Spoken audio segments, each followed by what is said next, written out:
On va dans Ruth ce matin. Bonjour tout le monde, content d'être avec vous autres. Toujours un petit peu stressant en avant. Mais c'est avec une grande joie qu'on peut partager la parole de Dieu. J'aime ça, passer du temps dans la parole. J'aime ça, les histoires. Je suis débalancé même des fois pour ça. Je retourne souvent, peut-être trop souvent dans l'Ancien Testament parce que j'aime ça relire ces histoires-là.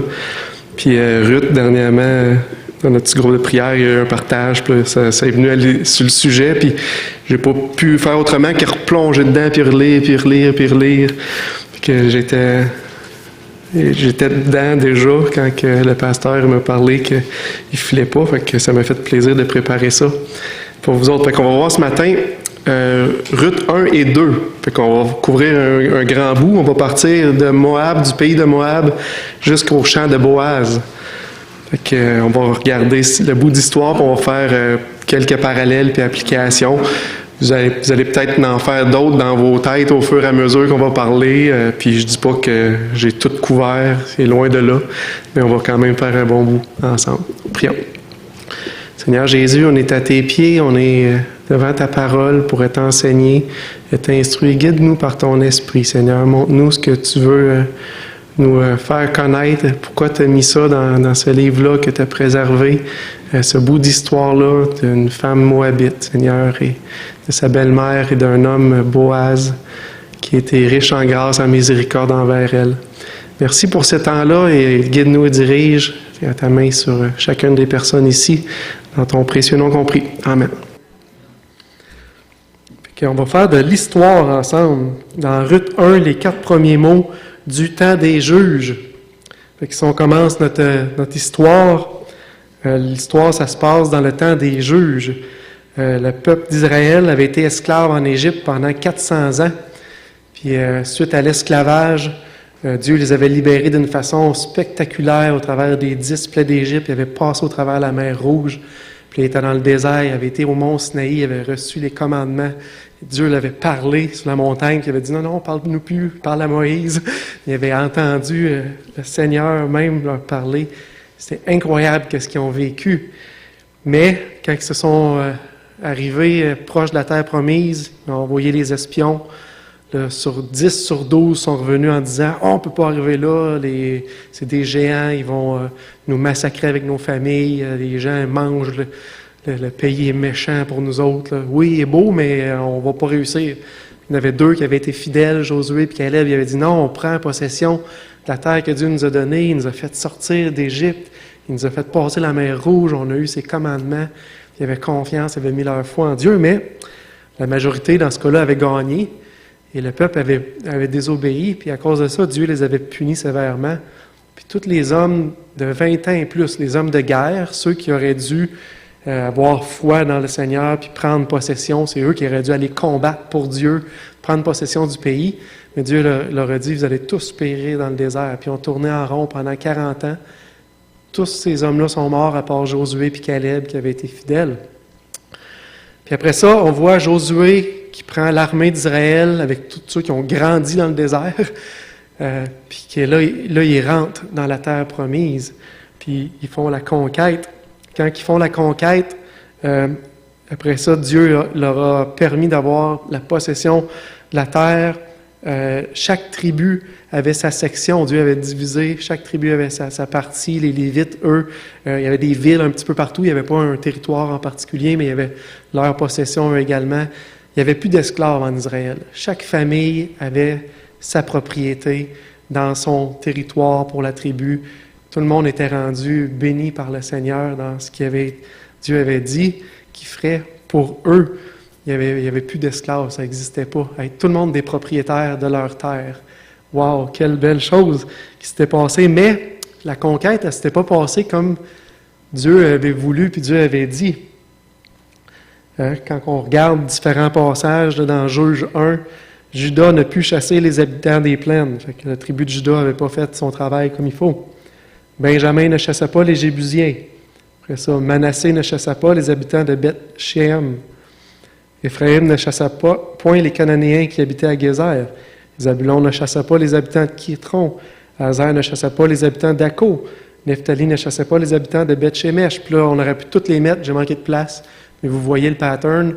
Chaque tribu avait fait le travail à moitié. Il n'avait pas chassé les gens étrangers comme Dieu avait dit. Puis c'est dans cette ambiance-là, dans leur nouvelle terre, que on voit le temps des juges arriver. Ça dit, toute cette génération fut recueillie auprès de ses pères, ceux qui avaient conquéri la terre promise. Il s'éleva après elle une autre génération qui ne connaissait point l'Éternel, ni ce qu'il avait fait en faveur d'Israël. Il y avait eu un petit manquement dans l'éducation, quelque part, parce que la génération qui suivait, on ne connaissait pas Dieu, ne connaissait pas les œuvres que Dieu avait faites pour eux. Fait qu'on a eu une génération qui est sortie d'Égypte, qui a connu des grandes délivrances. La plupart sont morts dans le désert. C'est une génération qui a conquis la terre promise, puis que Dieu leur a donné un territoire. Puis la génération qui suit, ne connaît pas Dieu, ne connaît pas le Seigneur.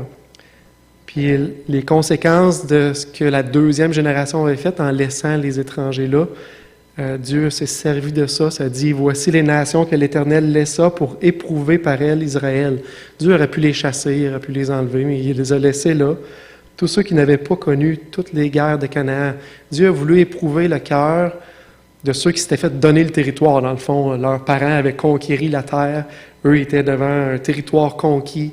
Il y avait la terre que leurs parents avaient battue, mais Dieu, il voulait regarder leur cœur à ces gens-là. Puis il avait laissé des nations pour les éprouver comme ça. Versets 4 à 6, ça dit, « Ces nations servirent à mettre Israël à l'épreuve afin que l'Éternel sût s'il obéirait au commandement qu'il avait prescrit à leur père par Moïse. Et les enfants d'Israël habitèrent au milieu des Cananéens, des Étiens, des Amoréens, des Phéréziens, des Éviens, des Jébusiens. Ils prirent leurs filles pour femmes, ils donnèrent à leurs fils leurs propres filles, et ils servirent leur Dieu. » Que la conséquence a été grave. Hein, ils ont commencé à se mêler avec les peuples, ils ont commencé à adorer les autres dieux. Pourtant, Dieu, il leur avait promis, il avait dit, si vous faites ce que je vous demande, vous prenez possession de la terre promise, vous suivez mes commandements, vous êtes fidèles, bien, votre terre elle va vous produire, ça va être récolte par-dessus récolte, il n'y aura jamais de sécheresse. C'est un pays où coule le lait et le miel. C'est ce que Dieu leur avait promis. Ça dit dans Lévitique 26, ça dit « 5 de vos hommes vont faire fuir 100 ennemis, 100 de vos hommes vont en faire fuir 10 000. » Fait que vous allez avoir la paix dans votre pays. Il n'y aura pas personne qui va vous achaler. Ils vont avoir peur de vous autres, ils vont avoir la crainte de Dieu si vous obéissez à mes commandements, si vous suivez ce que je vous ai prescrit. Puis c'est pas ça qui est arrivé. En fait, c'est plutôt le contraire qui s'est produit. Puis là, on voit l'époque des juges, l'époque de l'histoire de Ruth. C'est une succession de... Le peuple se rebellait contre Dieu, abandonnait le Seigneur. Dieu les châtiait. Puis le châtiment, Dieu l'avait aussi dit dans Lévitique. Hein, si vous ne faites pas ce que je vous dis, vous allez vers les autres dieux, mais là, ça va être le contraire. Vous allez travailler fort, mais vous ne récolterez rien. Vos ennemis vont avoir le dessus sur vous autres, ils vont ravager vos terres, vous n'aurez pas la paix, vous allez devenir même esclaves ou soumis aux autres nations. Puis c'est ce qui arrivait, Dieu les châtiait, comme il avait dit. Le peuple se repentait, ils revenaient à eux-mêmes, ils disaient « on a désobéi, c'est pour ça que ça nous arrive ». Ils se repentaient, ils imploraient le Seigneur qui envoyait un juge. Dieu a envoyé plusieurs juges dans différentes parties du territoire pour délivrer le peuple, des hommes, des fois des femmes, qui se servaient pour délivrer Israël. Puis pendant tout le temps que le juge vivait, mais le peuple suivait Dieu. Mais après ça, le cycle recommençait. Ils réabandonnaient l'Éternel. Dieu les châtiait. Ils se repentaient. Dieu envoyait un juge. Puis on voit ce cycle-là se répéter à plusieurs reprises dans le livre des juges. Puis on est en Ruth 1. Puis c'est là qu'on se retrouve. On va lire les versets 1 et 2. Du temps des juges, il y eut une famine dans le pays. Un homme de Bethléem de Juda partit avec sa femme et ses 2 fils pour faire un séjour dans le pays de Moab. Le nom de cet homme était Élimélec, celui de sa femme Naomi, et ses 2 fils s'appelaient Machlon et Kiljon. Il était Éphratien de Bethléem de Juda. Arrivés au pays de Moab, ils y fixèrent leur demeure. Fait qu'il y avait une famine en Israël. L'histoire ne le dit pas clairement, l'auteur n'a pas voulu le spécifier, mais s'il y a une famine, ça fait partie des des punitions que Dieu avait dit qu'il donnerait à son peuple s'il ne suivait pas. Puis là, on sait qu'on est dans l'époque des juges. Fait qu'il y a des fortes chances que c'est une époque où le peuple d'Israël, dans la région de Bethléem, tout ça, était rebelle. Ça ne veut pas dire que c'était ça. Mais il y a des fortes chances que c'est ça qui se passait. Là, Dieu avait mis une famine sur le peuple pour que les gens se tournent vers lui, se repentent comme il voulait, pour que le peuple le suive et l'adore. Puis là, on voit Élimélec, lui, dans cette époque-là, voyant la famine, il a décidé de plutôt quitter sa terre, ce qui était ses possessions, puis aller faire sa vie ailleurs à Moab. Fait que, comme quelqu'un qui déménage, il a vendu ses possessions, qu'est-ce qu'il y avait, il a ramené tout ça avec lui, puis il a pris sa famille, puis on dit on s'en va ailleurs. Puis là, il partait, puis il est allé dans le pays de Moab. C'était qui les Moabites? C'est un point important à comprendre dans l'histoire. C'est un bon voyage, on voit un petit peu l'histoire sur la map. Le Moabite, c'était un peuple qui était né d'une relation incestueuse entre Lot et sa fille. La fille de Lot, après la destruction de Sodome et Gomorrhe, voyant qu'il y avait ses deux filles et leur père, il n'y avait plus personne pour faire naître une descendance à Lot, puis là, il ne voulait pas que la descendance de leur père s'éteigne. Fait qu'il avait fait boire son père jusqu'à temps qu'il soit saoul. Il avait couché avec, les deux sœurs avaient fait ça, coup sur coup, les deux étaient tombés enceintes. Puis là, de ça est né le peuple, un des deux peuples, c'était le peuple de Moab. Fait que c'était un peuple qui avait un début assez sordide, on peut dire. C'est une histoire un petit peu tordue de l'époque, mais c'était un peuple aussi qui n'aimait pas Israël. Puis quand Israël a quitté l'Égypte puis s'en allait vers la terre promise, le peuple en voyant Israël a voulu faire maudire ce peuple-là par Dieu. Puis il avait même engagé Balaam pour le maudire. Mais Dieu n'avait pas voulu. Puis Dieu avait changé la malédiction en bénédiction pour le peuple. Mais quand même, on voit le cœur du peuple. Le peuple de Moab n'aimait pas les Israélites. Puis il voulait le faire maudire. Puis qu'est-ce qu'il avait fait? Il avait pris une manière détournée de faire tomber le peuple. Puis c'était au travers de la débauche puis l'idolâtrie. On va voir ça dans Nombre 25, 1 et 2. Israël demeurait à Sittim, et le peuple commença à se livrer à la débauche avec les filles de Moab. Elles invitèrent le peuple au sacrifice de leur Dieu, et le peuple mangea et se prosterna devant leur Dieu. Fait que le peuple avait commencé à suivre Moab à cause des femmes là-bas, à cause de la débauche, l'impureté sexuelle, ça l'avait attiré les gars. Puis là, ils avaient commencé à adorer puis à suivre leur Dieu. Ça, c'est avant même qu'ils rentrent dans la terre promise. Puis Dieu avait été très sévère. Il les avait punis sévèrement à ce moment-là. Puis il y avait plusieurs morts, des dizaines de milliers de gens qui étaient morts. On peut si vous lisez dans Nombre, vous allez le voir. Là. Dieu avait donné des commandements clairs. Hein. Dans Exode, il avait dit « Garde-toi de faire alliance avec les habitants du pays de peur que, se prostituant à leur Dieu et leur offrant des sacrifices, ils ne t'invitent. Hein, » C'est ça que les filles de Moab avaient fait. Ils avaient invité les gens. « Et que tu ne manges de leurs victimes, de peur que tu ne prennes de leurs filles pour tes fils, et que leurs filles, se prostituant à leur Dieu, n'entraînent tes fils à se prostituer à leur Dieu. » C'est exactement ce qui s'était passé à l'époque.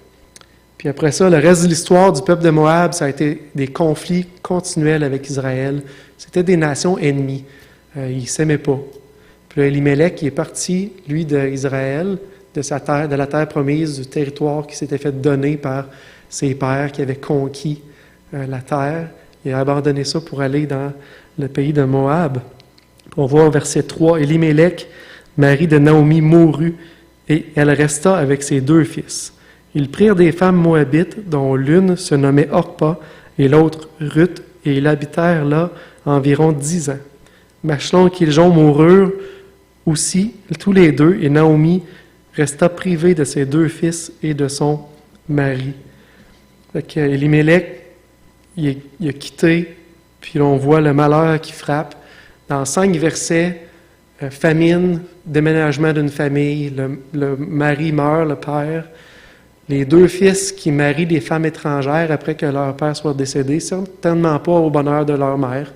On le voit pas, mais sûrement que leur mère avait des aspirations, qui marient des Israélites, puis qu'ils élèvent leurs enfants dans la loi de Moïse. Puis, mais au lieu de ça, les 2 marient des Moabites. Puis au bout d'une dizaine d'années, les deux garçons aussi meurent.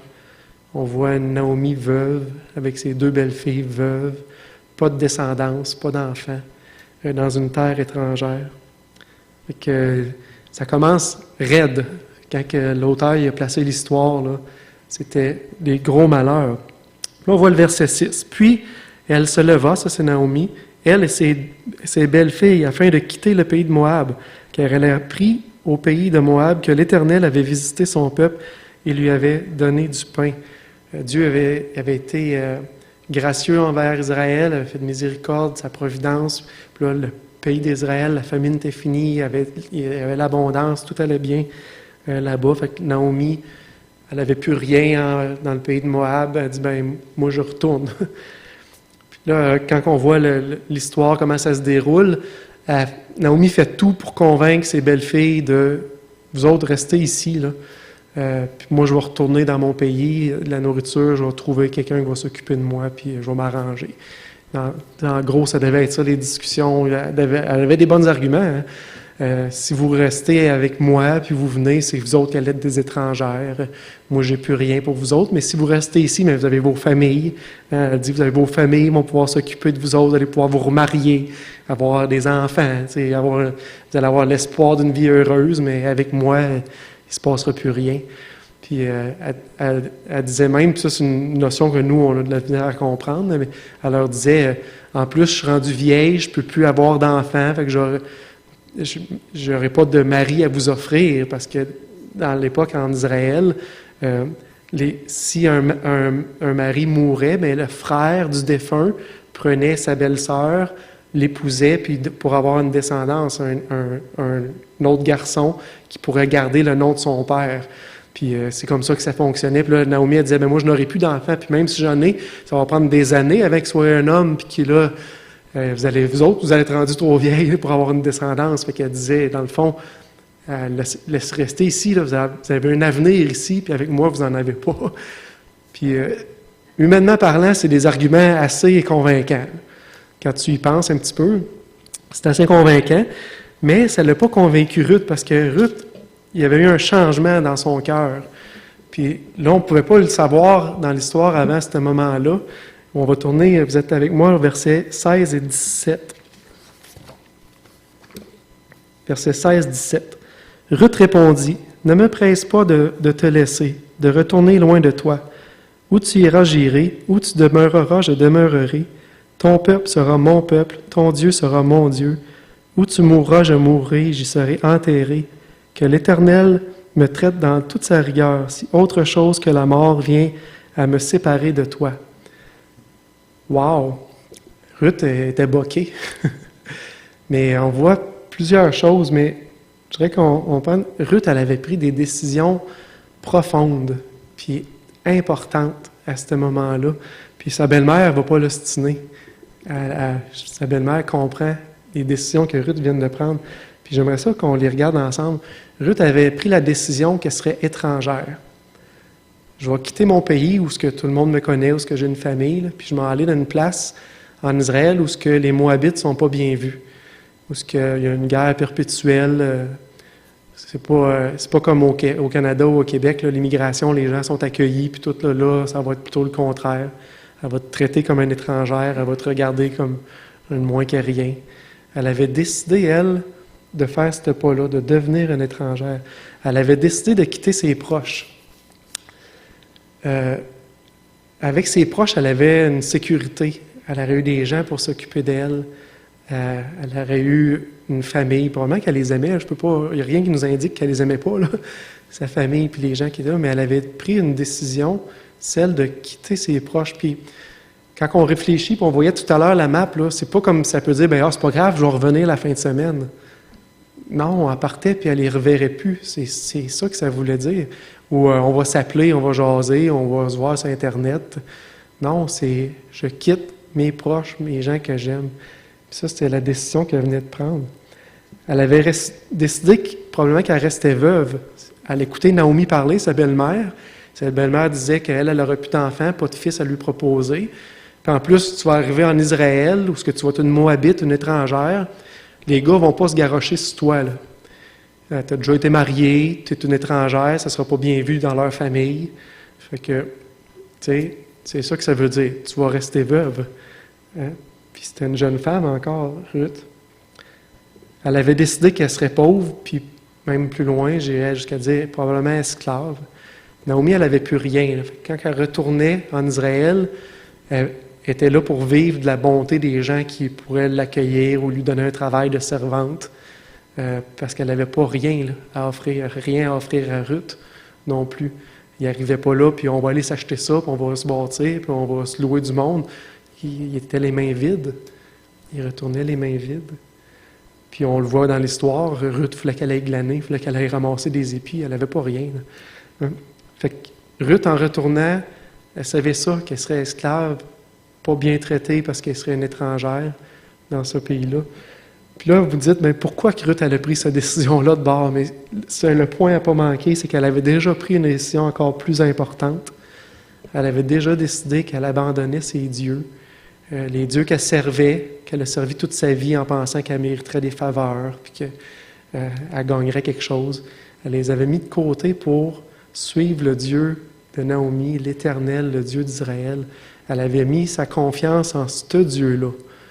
Puis à cause qu'elle avait confiance en ce Dieu-là, elle pouvait avancer dans un pays comme une étrangère, pas de sa famille proche, même si elle allait rester veuve, puis pauvre. Elle a même pris le nom de Dieu, que Dieu me traite dans toute sa rigueur si je ne fais pas ce que j'ai dit. Elle s'était confiée complètement en Dieu puis dans l'Éternel pour faire ce voyage-là. Sinon, pourquoi qu'elle serait partie? Tu sais, pensez-y humainement parlant, pourquoi qu'elle aurait tout quitté pour suivre sa belle-mère si elle n'avait pas cette foi-là dans le Seigneur? Puis on le voit plus loin, c'est clair que c'est ça qui se passait dans son cœur, dans sa tête. Fait que là, Ruth fait le chemin avec Naomi, il arrive à Bethléem, c'est pas mal la fin du chapitre 1. Puis là, les gens à Bethléem, quand ils voient Naomi, puis la voient revenir seule, sont toutes désolées, on voit les femmes qui se parlent entre eux autres. Puis là, Naomi, elle parle de ce qu'elle a dans le cœur, là, à ce moment-là, au verset 20. Elle leur dit, « Ne m'appelez pas Naomi, appelez-moi Mara, car le Tout-Puissant m'a rempli d'amertume.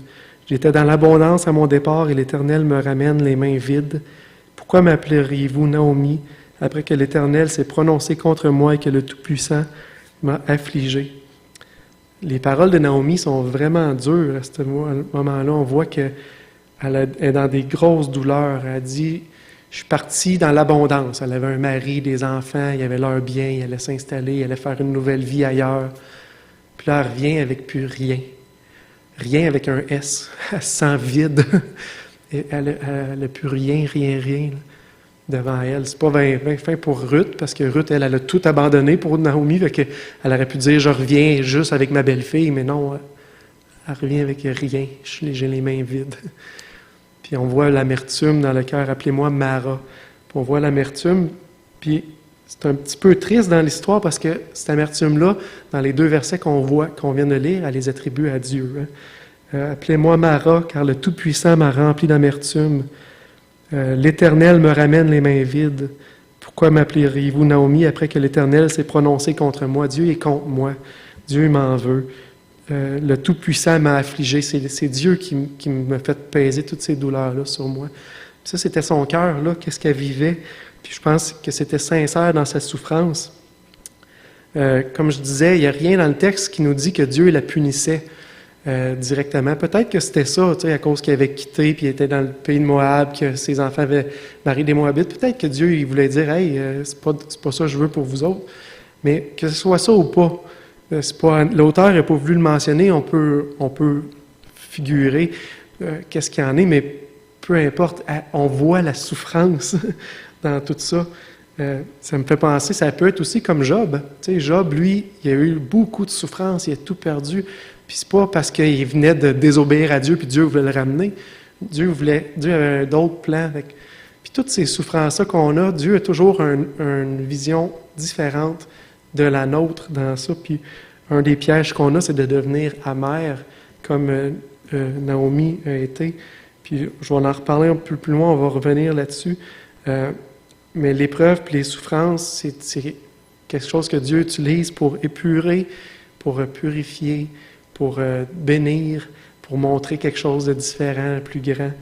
C'est pas Dieu, il prend pas plaisir à affliger.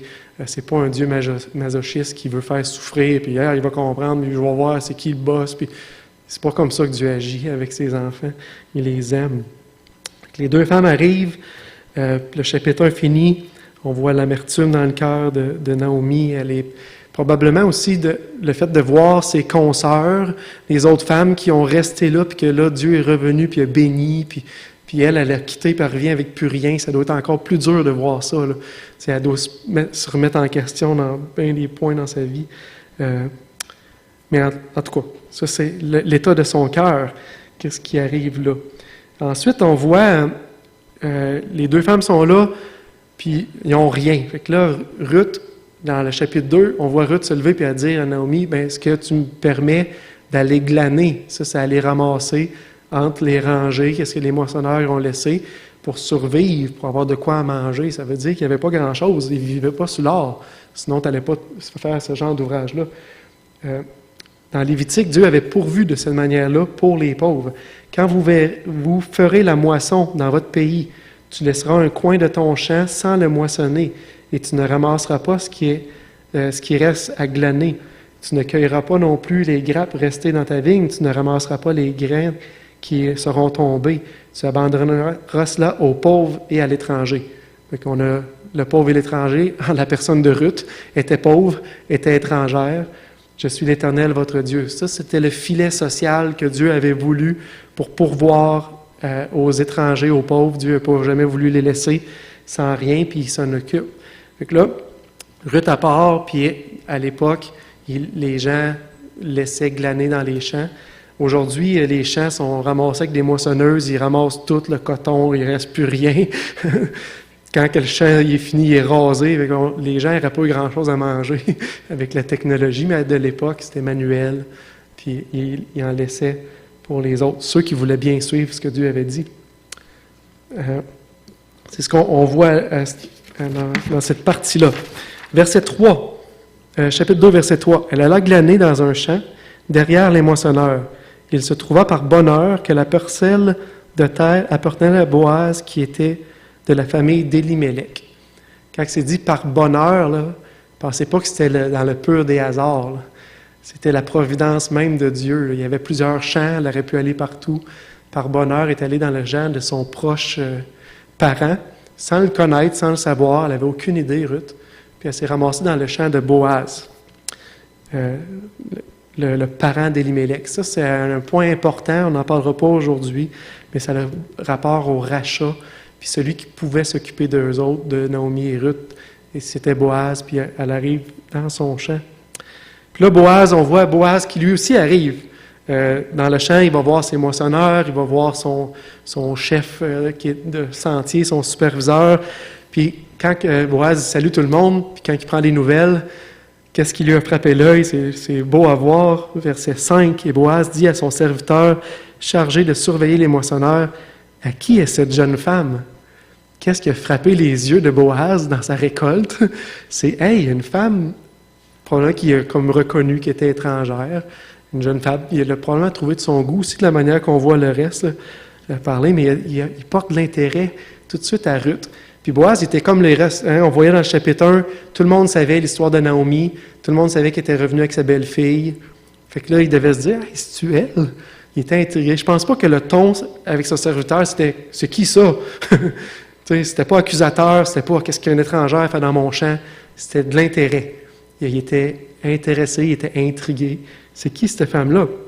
Puis là, le serviteur de lui répondre, c'est la jeune Moabite qui est revenue avec Naomi, elle est dans le champ depuis ce matin.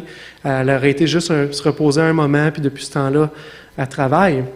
Donc là, Boaz, c'est beau, puis là, il faut voir son caractère à cet homme-là, puis se mettre un petit peu dans ses souliers. C'est une étrangère dans son champ. Il connaît un petit peu l'histoire, il sait qu'est-ce qui s'est passé avec Naomi. Lui, c'est le boss. Là. Il n'y a rien à gagner avec cette fille-là, parce que ce qu'elle ramasse, ça ne va pas aller à lui, ça va aller à elle. Puis il n'y a rien vraiment à en ressortir là, de cette relation-là. Il aurait pu dire à son serviteur, ben c'est beau, puis, puis il continue. Mais non, il va voir lui-même cette femme-là, Ruth, qui est une étrangère, qui n'est pas sa servante, il n'a pas besoin de s'en occuper, il ne doit rien. Puis il va la voir lui-même, puis lui parler en direct. Il aurait pu, comme boss, dire à son serviteur, va lui dire que... Non, il y va en personne. Ça, moi, je trouve ça beau, cette partie-là. Puis là, il va la voir, puis là, il lui dit, là, je veux que tu restes dans mon champ. Tu vas ramasser dans mon champ, puis quand tu as soif, tu vas aller boire de l'eau de mes serviteurs, ceux qui ont à charge. Puis tu ne vas pas puiser. Les autres vont en avoir puisé pour toi, puis là, tu vas boire de cette eau-là. Puis tu vas continuer à travailler. J'ai dit à tout le monde autour que personne ne te touche. Ça veut dire qu'elle n'était pas en sécurité nécessairement. En Israël, un étranger qui allait probablement qui pouvait se faire maltraiter, se faire brasser, abuser, je ne sais pas, elle n'était pas en sécurité. Mais là, Boaz avait dit à tout le monde, là, cette femme-là, vous ne lui touchez pas. Puis elle était rendue en sécurité maintenant. Où ce qui était, quand Ruth a entendu ça, elle était comme, waouh, stupéfaction totale, elle se jette aux pieds de Boaz, elle dit, pourquoi tu es aussi bon avec moi? D'où est-ce qu'elle vient cette bienveillance-là? Hein? Qu'est-ce qui se passe là, pour que tu m'accueilles puis que tu me parles comme ça, puis que tu sois gentil comme ça? Là, on voit la réponse de Boaz.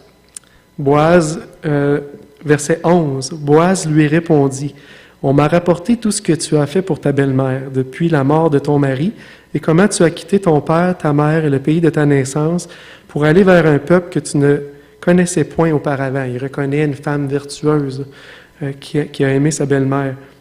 Mais là, il faut aller un petit peu plus loin, verset 12. « Que l'Éternel te rende ce que tu as fait et que ta récompense soit entière de la part de l'Éternel, le Dieu d'Israël, sous les ailes duquel tu es venu te réfugier. » Il reconnaît en Ruth qu'elle a mis sa confiance en l'Éternel. Puis qu'est-ce qu'elle a fait? Puis comment qu'elle agit? Mais c'est parce qu'elle aime le Dieu d'Israël, l'Éternel, puis elle veut le suivre. Il dit que tu es venu te mettre sous les ailes de l'Éternel, de Dieu. C'est ça qui l'impressionne. Puis que là, tu agisses de cette manière-là, ça m'impressionne. Puis c'est pour ça que je te montre cette gentillesse-là. Puis il y a quelque chose que j'ai découvert cette semaine en fouillant pour préparer ça. Qu'est-ce qui a préparé le cœur de Boaz? Il faut aller plus loin un petit peu que ça. Le cœur de Boaz a été préparé par sa mère. On est un petit peu le reflet de nos mamans. Puis ça, c'est qu'est-ce qu'il y a eu comme héritage. Puis je vais vous expliquer pourquoi. Quand le peuple d'Israël a traversé le Jourdain, puis est allé conquérir la première ville du côté est du Jourdain, qui était Jéricho, le peuple d'Israël est arrivé devant une ville fortifiée avec une grande muraille. Puis Josué avait envoyé 2 espions qui avaient été pour espionner Jéricho. Puis là, les gens avaient su qu'il y avait des espions. Les espions avaient été se réfugier chez une femme qui s'appelait Rahab. Vous connaissez l'histoire. Rahab, c'était une prostituée, une femme qui vendait son corps pour vivre. Puis elle avait été chez elle pour avoir une protection. Elle les avait protégés, elle les avait gardés parce qu'elle reconnaissait, elle savait ce qui s'était passé en Égypte, elle avait entendu parler de Dieu, elle reconnaissait que Dieu, c'était un Dieu puissant, puis tout, puis elle avait plus la crainte de Dieu que la crainte des hommes qui auraient pu la tuer s'il avait appris qu'elle avait caché les espions. Elle avait cette crainte-là de l'Éternel. Elle les avait cachés, elle leur avait dit par où se sauver, elle avait induit les autres en erreur, puis elle avait demandé, est-ce que vous pouvez, s'il vous plaît, quand vous allez conquérir cette terre-là, me garder la vie. Puis là, il avait dit, oui, tu vas rester en vie, toi puis ta maison. Tous ceux de ta famille qui vont être avec toi, ils vont te sauver. Puis là, Josué a traversé là, avec le peuple le Jourdain. Ils ont fait le tour de la ville s'est effondrée. Tout le monde est mort, a été tué, sauf Rahab puis sa famille. Puis dans Matthieu 1, verset 5, ça dit, Salmon engendra Boaz de Rahab. La mère de Boaz, c'était une étrangère. C'était une femme cananéenne qui avait reconnu que le Dieu d'Israël, c'était le vrai Dieu, qui avait eu plus la crainte du Dieu d'Israël que de tout ce que les hommes pouvaient lui faire, qui s'était repentie de sa voie de façon, puis elle avait accepté l'Éternel comme son Dieu. Ça, c'était le cœur de la mère de Boaz. Boaz, il savait c'était quoi une femme. même étrangère, puis comment elle a pu être traitée Rahab par la suite, mais une femme qui aimait Dieu en premier, peu importe que tu sois étrangère ou israélite. Hein? Puis on voit dans son cœur, le cœur de Boaz, on voit sa mère là-dedans. C'est tellement beau. On est un petit peu ce que nos mères ont fait de nous. Hein? Ils nous ont tellement aimés, puis ils nous ont dirigés. Bon, j'avais dit que je ne ferais rien pour faire broyer ma mère. C'est moi qui vais broyer. OK. Si on continue, on voit que Boaz a continué d'étendre sa main et sa bonté sur elle. L'heure du repas est arrivée. Il a fait venir Ruth au repas. Il lui a donné du pain. Il était supposé de s'arranger. Elle n'était pas de la famille de Boaz ou de ses serviteurs. Il lui a donné du pain, du grain rôti. Il lui a permis de tremper son pain dans le vinaigre. Moi, je n'ai jamais essayé ça. Peut-être qu'il y en a qui ont déjà essayé. Mais c'était quelque chose de bon, là, j'imagine, comme la salsa aujourd'hui. Là. Puis elle a eu le droit de faire ça. Elle a eu le droit de ramener les restes. Puis Boaz, en secret, il est allé voir ses serviteurs, puis là, il leur a dit, quand vous allez voir que c'est Ruth qui est en arrière de vous autres, vous en laissez plus. Ça, c'est Boaz. Puis on voit son cœur dans ça. Vous en laisserez plus à Ruth. Fait que là, Ruth, elle a travaillé toute la journée. Après ça, elle a battu le grain, elle est partie avec sa farine. On voit que c'est un épha. C'est plus que qu'est-ce qu'elle aurait dû rapporter, en plus des restes. Puis là, elle est arrivée chez sa belle-mère, Naomi. Puis là, quand Naomi, elle a vu ça, elle était comme... là, j'avais un mot de jeune, flabbergastée. Elle était comme figée. Ah! Que l'Éternel bénisse celui à qui tu as attiré l'attention de même. Là. Comment ça se fait que tu la ramènes au temps? Elle était comme, waouh, qu'est-ce qui s'est passé? Elle était ouf. Puis là, Ruth, elle savait qu'il y avait un homme avec un bon cœur qui venait de faire ça pour elle, mais elle ne connaît pas, là, elle, Boaz. Puis là, elle a dit, ben, je suis allée dans un champ, le champ, c'est le champ de Boaz. Là, quand elle a dit ça, on voit le cœur de Naomi, de Mara amère, à le début d'une renaissance. Quelque chose de nouveau qui se passe dans son cœur. Le verset 20, Naomi dit à sa belle-fille, « Qu'il soit béni de l'Éternel qui se montre miséricordieux pour les vivants comme il le fut pour ceux qui sont morts. Cet homme est notre parent. » Lui dit encore, Naomi, « Il est de ceux qui ont sur nous le droit de rachat. » Naomi, elle savait, Ruth, elle n'avait aucune idée. Cet homme-là, c'était Boaz, celui qui pouvait, s'il voulait, étendre sa main sur eux autres, racheter ce qui appartenait à Elimelech avant, puis s'occuper de Naomi, puis s'occuper de Ruth. On va en parler peut-être une autre fois, Seigneur voulant, l'idée du droit de rachat, le rédempteur, celui qui va payer le prix. Mais je voulais juste montrer le changement de cœur de Naomi, là. De amère qu'elle était, l'espoir apparaît à ses yeux. Elle voit la miséricorde de l'Éternel. Hein, l'Éternel est miséricordieux envers les vivants et les morts. Puis peut-être les morts, elle pense à elle parce qu'elle se trouvait morte. Mais les morts, ça peut être aussi ceux qui étaient morts. Mais elle a l'espoir qui renaît, sa foi, elle a un petit boost dans ce qui se passe. Puis elle voit la grâce qui a été répandue sur Ruth, qui ne le méritait pas, qui était une étrangère dans le champ de cet inconnu-là. Puis elle peut voir ça, puis là, elle revit. Le titre, c'était de Moab, le pays où elle a tout perdu, au champ de Boaz, où elle a tout regagné, puis son espoir est revenu. On a plusieurs applications qu'on peut faire. Vous pouvez en faire, vous autres aussi, dans vos cœurs là-dessus. J'aimerais ça d'en faire quelques-unes. Mara, la femme amère. On voit Naomi qui passe de souffrances immenses. Là, je ne veux pas minimiser, loin de là, ses souffrances. Perdre son mari, perdre ses enfants, ses 2 fils, dans une terre étrangère, pas de parenté, pas rien de proche pour personne. Puis on voit l'amertume qui se crée dans son cœur. Puis ces choses-là, on peut toutes se rattacher à des souffrances dans nos vies, puis on va toutes passer par des moments souffrants. On va perdre des êtres proches, on va avoir des relations brisées.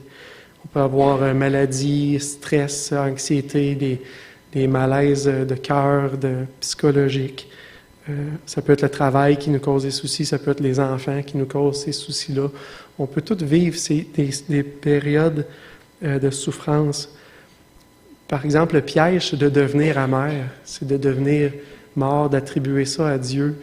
de penser que Dieu s'acharne sur nous autres.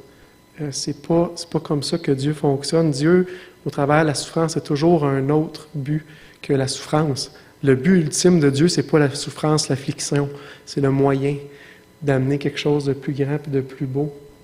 Il nous met en garde dans Hébreux 12, 15. Veillez à ce que nul ne se prive de la grâce de Dieu et ce qu'aucune racine d'amertume poussant des rejetons ne produise du trouble et que plusieurs n'en soient affectés. Il ne faut pas vivre ces amertumes-là envers le Seigneur, surtout pas envers le Seigneur, envers d'autres autour de ce qui se passe. Parce que ce que ça fait, ça nous prive de la grâce de Dieu, ça nous rend aveugles à ce que Dieu veut faire. Comme Naomi qui était sans espoir. En fait, je ne devrais pas dire Naomi, je devrais dire Mara. Elle était rendue sans espoir, amère. Elle ne voyait pas plus loin que ses souffrances. Parce que en Dieu est la grâce. Lui, il nous apporte la guérison. On va voir plusieurs versets. Psaume 147, 3. « Il guérit ceux qui ont le cœur brisé. Il pense leurs blessures. » C'est qui va nous rétablir? C'est qui va nous guérir? Puis nous penser, c'est l'Éternel. Si on est amer envers lui, puis on se prive de ses grâces, on ne le verra pas agir, on ne le verra pas à l'œuvre.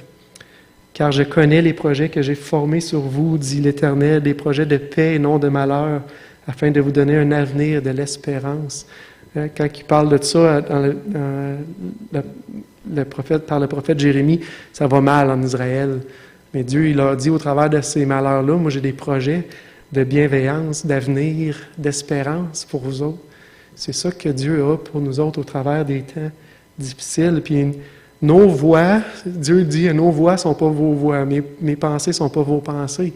Je vois beaucoup plus loin que qu'est-ce que vous voyez. Puis ayez confiance en moi, mettez votre foi, votre espérance en moi.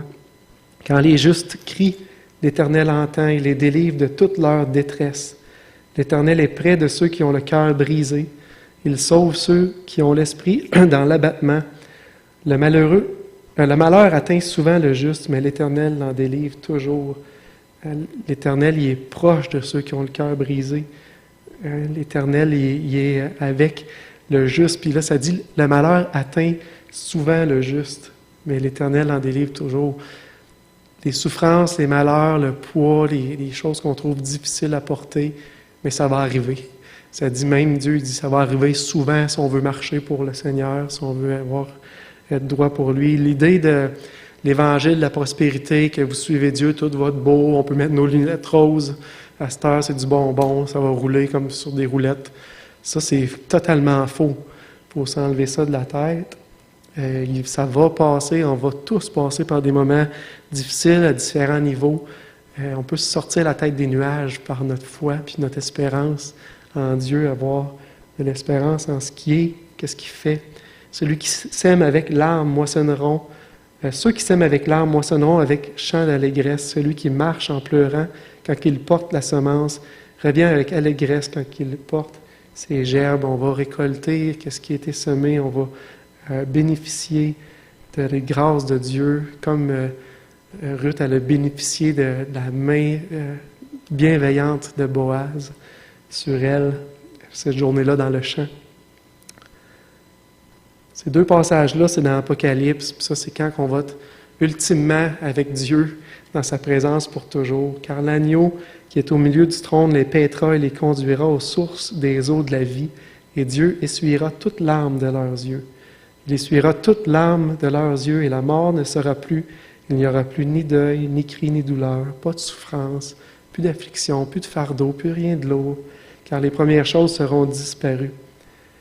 Puis, quand je lis ça, ça me fait penser à une chose, c'est qu'il y a des gens qui vont arriver devant l'agneau avec les yeux en larmes. C'est ça que ça veut dire. Peut-être pas tout le monde, mais il y en a qui vont arriver comme ça, dans la souffrance, dans l'affliction, dans des moments durs. Mais Dieu va tout régler ça avec lui, dans un ciel, une terre, où il n'y aura plus d'affliction. Sa loi va être là, va régner dans les cœurs de tout le monde. Ça va être la paix, le bonheur. Il y aura plus, ça n'existera plus, ces mots-là, douleur, cri, deuil. Ça va être des choses qu'on va se rappeler. Ah oui, c'est vrai, dans le temps, ça existait, ça. Ça ne sera plus là. Ça va être disparu. Juste quand on lit dans Hébreux 11, les héros de la foi, puis on voit plein de gens qui ont eu la foi, puis ont tenu ferme. La fin, regarde, c'était pas dans mes notes, là. Je vais le lire avec vous autres. La fin du chapitre, ça dit, en parlant de certaines personnes, ils furent lapidés, sciés, torturés, ils moururent tués par l'épée. Ils allèrent ça et là vêtus de peau de brebis, de peau de chèvre, dénués de tout, persécutés, maltraités, eux dont le monde n'était pas digne, errant dans les déserts et les montagnes, dans les cavernes, dans les antres de la terre. Tous ceux-là, à la foi desquels a été rendu témoignage, n'ont pas obtenu ce qui leur était promis. Les gens, ils sont morts en souffrant, en se sauvant, en ayant de la misère, puis ils n'ont pas obtenu ce qui était promis. Dieu ayant en vue quelque chose de meilleur pour nous, afin qu'ils ne parviennent pas sans nous à la perfection. Dieu avait quelque chose de mieux pour eux autres, mais ils ont gardé la foi. C'est le livre des héros de la foi dans Hébreux 11. Ils ont tenu ferme, puis Dieu avait quelque chose de plus grand pour eux autres, puis les gens l'ont enduré, puis ils n'ont pas sombré dans l'amertume, mais ils ont gardé la foi en Christ. Je ne veux pas enlever, on souffre des fois, puis il n'y a pas de raison autre que Dieu veut nous épurer, veut nous montrer, veut nous enseigner des choses différentes. Des fois, on souffre aussi parce qu'on a fait des mauvais choix. Je veux en parler. On peut penser à ça par l'histoire. Tu sais, ils ont quitté Israël, ils ont marié des femmes étrangères, puis là, Dieu il avait été clair là-dessus. Ça se peut qu'ils souffrent à cause qu'ils avaient désobéi. Dans ce cas-là, il faut faire une rétrospection, introspection, puis se rendre compte si nous aussi, on est dans les mauvaises voies, puis on souffre à cause de ça, puis se repentir, puis revenir à Dieu. Parce que Dieu ne nous laissera pas errer. Il nous aime, on est ses enfants. Nos pères nous châtiaient pour peu de jours, comme ils le trouvaient bon, mais Dieu nous châtie pour notre bien, afin que nous participions à sa sainteté. Il est vrai que tout châtiment semble d'abord le sujet de tristesse et non de joie, mais il produit plus tard, pour ceux qui ont été ainsi exercés, un fruit paisible de justice. Fait que faut pas perdre ça de vue dans nos applications. Oui, la souffrance, Dieu il va toujours avoir un but supérieur qu'est-ce qu'on peut penser, puis mieux. Faut des fois faire de l'introspection pour regarder qu'est-ce qu'il y a dans ma vie qui se passe. Sinon, on attend, puis on espère en Dieu, on se confie en lui. C'est lui qui brille, qui guérit les os brisés, qui pense nos blessures, qui va prendre soin de nous. Ça, c'est le premier personnage qu'on voit, puis le premier point qui me venait en tête. Le deuxième, Ruth, celle qui mise sur Dieu. En fait, j'aurais pu marquer celle qui a tout misé sur l'Éternel, puis sur Dieu. On l'a vu tout à l'heure, ton Dieu va être mon Dieu, puis elle a tout misé. Le premier point que je voulais faire ressortir, c'est que c'est une image de repentance. Quand on réfléchit un petit peu, Ruth, elle suivait les dieux de son pays. Probablement, elle avait appris les coutumes, puis elle voulait satisfaire ses dieux en faisant ses sacrifices, ces choses-là qui avaient à suivre leur rituel. Mais le jour qu'elle a décidé de suivre l'Éternel, c'est comme une repentance. Repentance, ça veut dire, on reconnaît qu'on est dans la pas bonne voie, on fait un 180, puis on part dans la nouvelle, on change complètement. Puis Ruth, elle, c'est la plus belle image de repentance qu'il peut avoir parce qu'elle a tout quitté, elle, pour suivre Dieu. Elle a vraiment fait un 180 total, puis elle a mis sa confiance complète en Dieu. Puis dans nos vies, c'est ce que Jésus nous a appelé à faire un jour, puis ce qu'il appelle à tous les êtres humains à faire. On est sur la voie qui mène à la mort, séparés loin de Dieu, celle du péché, on est pécheurs. Dieu, il a envoyé Jésus pour ça. Jésus l'a dit un jour devant des gens qui se pensaient bien bons puis bien justes. Je ne suis pas venu appeler à la repentance des justes, mais des pécheurs. Il voulait que ces gens-là réalisent. Vous n'êtes pas d'un juste, puis vous avez besoin de vous repentir. Puis les gens de qui Jésus parlait là, dans la société, ça devait être des bonnes personnes. Ça devait être des super bonnes personnes, puis on n'avait probablement rien à dire contre eux autres. Mais Jésus leur disait, vous avez à vous repentir. Parce que moi, je suis venu appeler à la repentance des pécheurs. Vous avez à réaliser que votre façon d'être, votre personne, votre nature est contraire à Dieu. Vous êtes ennemi de Dieu, puis par vos propres moyens, vous n'allez pas vers Dieu, vous allez vers l'enfer, vers la mort. Puis il faut que vous mettiez votre confiance en moi, il faut que vous faisiez un 180, vous mettiez votre foi en moi pour le pardon de vos péchés. C'est ça qui va vous sauver. Puis on voit dans Ruth avoir mis sa foi en l'Éternel, avoir fait un 180, avoir tout quitté le pays de Moab pour aller en Israël. Qu'est-ce que ça voulait dire? Ça voulait dire en Ruth, celle qui a tout misé sur Dieu, ça voulait dire devenir étrangère. Mais le jour qu'on a fait ça, qu'on a mis notre confiance en Dieu, qu'on s'est détourné de notre voie qui nous amenait à la mort, qu'on a arrêté de s'appuyer sur nous-mêmes pour penser mériter quoi que ce soit, puis qu'on a mis notre confiance en Jésus, on est devenu étranger à ce monde-ci. On est devenu des citoyens des cieux. Notre cité n'est pas sur la terre. C'est fini, ça. Ça, c'est un point que je me pose souvent comme question. Est-ce que je suis trop confortable sur la terre? Est-ce que je m'attache trop à cette terre-là? C'est pas ma cité, je suis un étranger ici. Puis on le voit assez vite qu'on est étranger si on veut marcher ce que Dieu parle. Hein? On peut parler avortement, on peut parler homosexualité, tout ce qui est les crises identitaires aujourd'hui, où ce que tu peux être un gars dans un corps de femme, mais avec toutes les... Tout ça, c'est tout contraire à ce que Dieu pense. Puis là, si tu oses penser autrement, mais tu passes pour fou. Si tu oses penser qu'il y a un seul chemin, une seule vérité, puis que c'est Jésus-Christ, tu es un intolérant, puis tu es un qui est l'esprit borné puis fermé. Hein? Si tu oses penser que l'être humain n'est pas bon, puis qu'il ne peut pas faire quelque chose de bien, puis que l'être humain est mauvais, puis qu'il a besoin d'un sauveur, tu es un borné. Mais ça, Jésus nous l'avait déjà dit, mais est-ce qu'on vit comme ça? Ruth, elle a vécu ça. Elle a vécu comme une étrangère. Si vous étiez du monde, le monde aimerait ce qui est à lui, mais parce que vous n'êtes pas du monde et que je vous ai choisi du milieu du monde, à cause de cela, le monde vous hait. Le monde haïsse Jésus, puis qu'est-ce qu'il représente? Si nous, on représente Christ comme un de ses ambassadeurs, est-ce que c'est évident à ce point-là où est-ce qu'on est haï et mis de côté par le monde ou par notre pensée par rapport aux gens du monde?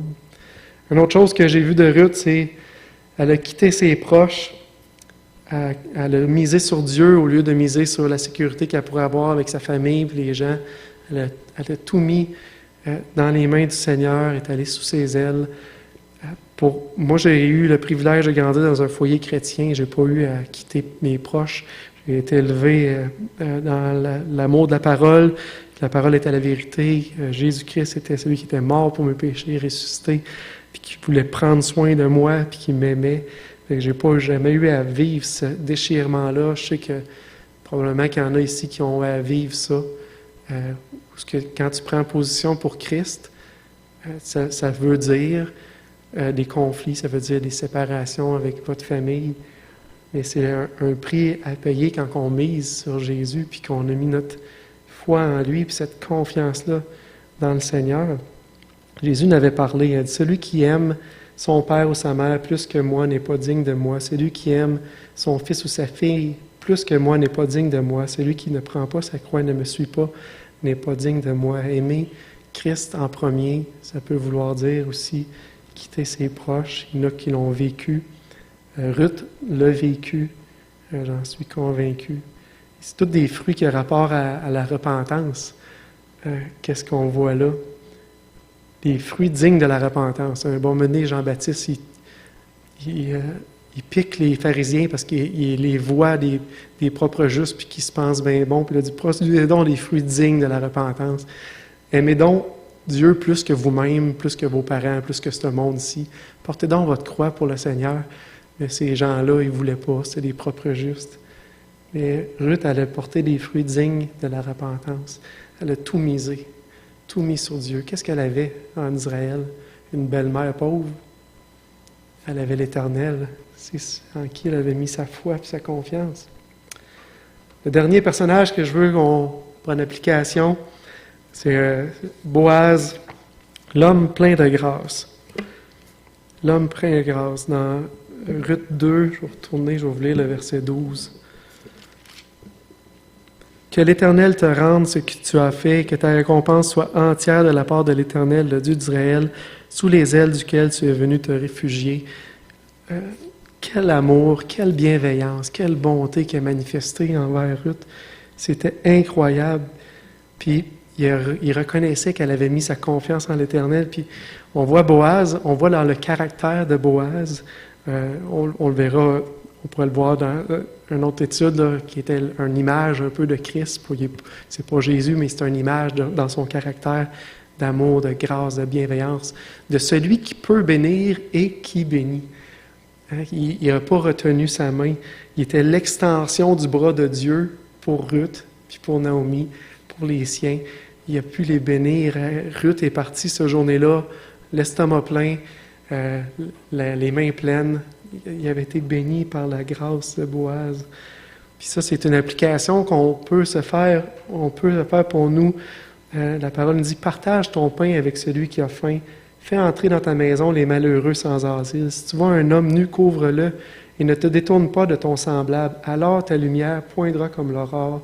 Ta guérison germera promptement. Ta justice marchera devant toi et la gloire de l'Éternel t'accompagnera. Si tu peux faire du bien à quelqu'un, là, fais-le. C'est ça que Dieu dit. Tu vas être l'extension de ma main. Dieu a des œuvres préparées d'avance pour nous autres, pour nos frères en Seigneur, pour les gens qu'on ne connaît même pas. Dieu a ces œuvres-là. Puis, si tu es dans la possibilité de le faire, fais-le. Puis tu ne seras pas perdant dans ça. On pense que Boaz, il gagnait rien là-dedans. Boaz, il a gagné beaucoup là-dedans. On pourrait le voir une autre fois. Mais ça dit, ta lumière va poindre comme l'aurore, ta guérison germera promptement, ta justice marchera devant toi. La gloire de l'Éternel t'accompagnera.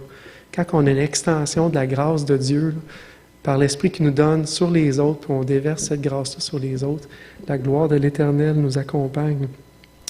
Au contraire, si quelqu'un possède les biens du monde et que, voyant son frère dans le besoin, il lui ferme ses entrailles, comment l'amour de Dieu demeurera-t-il en lui? L'image que j'ai, c'est l'image d'un raisin sec. On est vide. Si on n'est pas capable de laisser l'amour de Dieu qui a mis dans nos cœurs, que lui a tout donné pour nous autres, nous utiliser pour répandre cet amour-là pour les autres, bien, on est vide. Comment est-ce que l'amour de Dieu va être en toi si tu n'es pas capable de la déverser sur les autres? Lui qui a tout fait pour nous.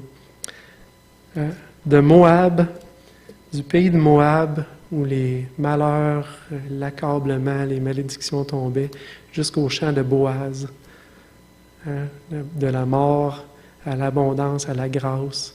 On a goûté ça. On a goûté à ça au travers de Jésus. Le jour qu'on s'est tourné vers lui, qu'on a mis notre confiance en lui, on est allé dans son champ qui prépare, puis qui va moissonner un jour. On est le blé qui va séparer de l'ivraie, puis il va nous amener dans ses greniers, dans le ciel avec lui. On va régner avec lui. Des nouveaux cieux, nouvelles terres, plus de pleurs, plus de souffrance, plus rien. Dans le champ de Boaz. On va prier. Père Céleste, merci pour tes grâces envers nous. Merci pour cette belle histoire et tous les images qu'on peut en tirer et voir ta grâce déversée au travers de Boaz sur une étrangère, mais qui avait mis sa foi en toi, Seigneur. Et on voit ta grâce déversée sur nous le jour qu'on s'est tourné vers toi. Et Seigneur, fais qu'on puisse te reconnaître dans tout ce qui se passe. Garde notre cœur, garde notre espérance attachée à toi fermement, peu importe l'affliction, le malheur, la douleur, Seigneur. Préserve-nous du piège de l'amertume et qu'on se remette à toi dans la foi, à toi qui juges justement, qui bénit les tiens et qui a tout donné pour nous au travers de Jésus. Merci. Dans le prénom de Christ qu'on te prie. Amen.